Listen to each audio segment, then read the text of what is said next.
खबर पटना से है, जहां बिहार की शिक्षा व्यवस्था को नई दिशा देने के लिए सरकार ने कई अहम फैसलों और योजनाओं पर काम शुरू किया है। शिक्षा मंत्री मिथिलेश तिवारी ने कहा कि युवा देश की सबसे बड़ी ताकत है और उनकी समस्याओं को समझकर समाधान करना सरकार की प्राथमिकता है।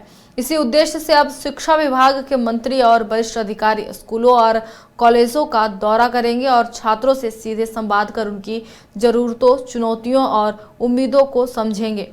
शिक्षा विभाग के कामकाज में बेहतर समन्वय और समयबद्धता लाने के लिए राज्य के सभी 38 जिलों के अधिकारियों के साथ 2 दिवसीय चिंतन शिविर आयोजित किया गया।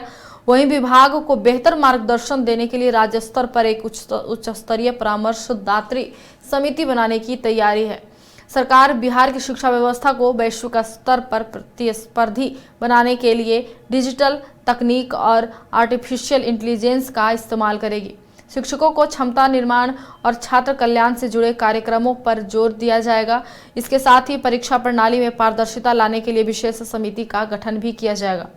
शिक्षा मंत्री ने साफ कहा है कि पेपर लीक और परीक्षा में गड़बड़ी करने वालों पर सख्त कार्रवाई होगी और केंद्र के सख्त कानूनों को बिहार में पूरी मजबूती से लागू किया जाएगा।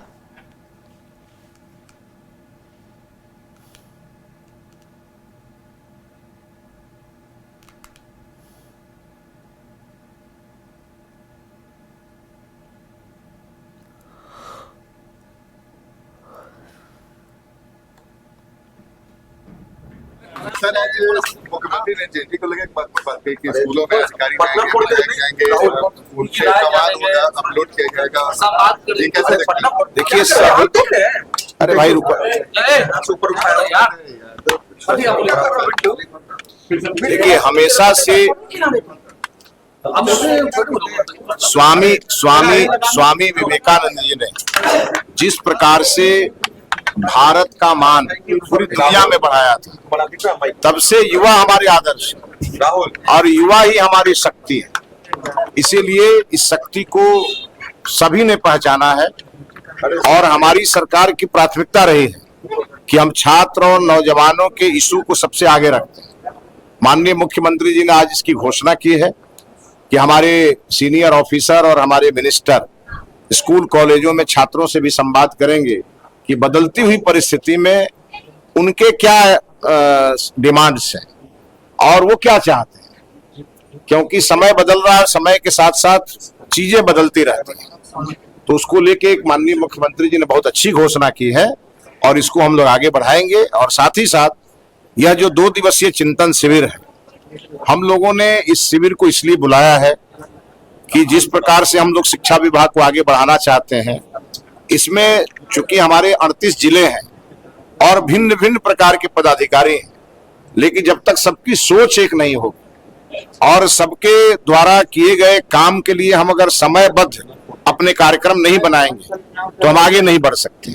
और इसीलिए ये 2 दिवसीय चिंतन शिविर है और इस शिविर के माध्यम से बहुत सारे अमृत निकलेंगे, जिसके माध्यम से हम आगे बढ़ेंगे। और साथ ही साथ माननीय मुख्यमंत्री जी ने 2 और घोषणाएं की हैं कि राज्य स्तर पर शिक्षा विभाग के लिए एक परामर्शदात्री समिति बनाई जाएगी जो समय समय पर शिक्षा विभाग को परामर्श देगी। और ये भी बहुत अच्छा कदम है, इसके लिए मैं माननीय मुख्यमंत्री जी का हृदय से आभार व्यक्त करता हूं। और नित्य नए नवाचार के माध्यम से हम आगे बढ़ेंगे।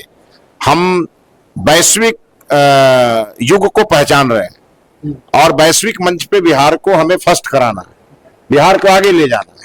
उसके लिए चाहे वो डिजिटल प्रयोग हो, चाहे एआई का प्रयोग हो, चाहे हमारे टीचर की कैपेसिटी बिल्डिंग का मामला हो, चाहे हमारे छात्रों के वेलफेयर का मामला हो, हम हर चीजों को कम समय में और आप देखेंगे त्वरित गति से आगे ले जाएंगे। सर, आज मुख्यमंत्री ने जेटी को लेकर बात कही कि स्कूलों में अधिकारी जाएंगे, उनसे सवाल होगा, अपलोड किया जाएगा। ये कैसे देखिए, अरे भाई रुको,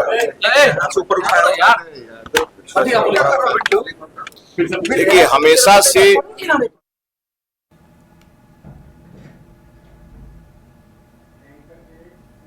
घर रहने का मकान भर नहीं, ये खुशियों की तिजोरी है।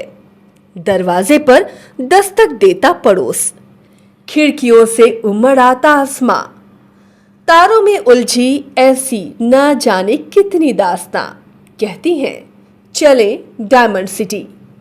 एक सफर हम सफर के साथ अपने घर तक। Diamond city life long bonding, 500 से ज्यादा खुशहाल डायमंड परिवार। जल्दी करें, सिर्फ 200 फ्लैट बाकी। आज ही बुक करें अपना आशियाना।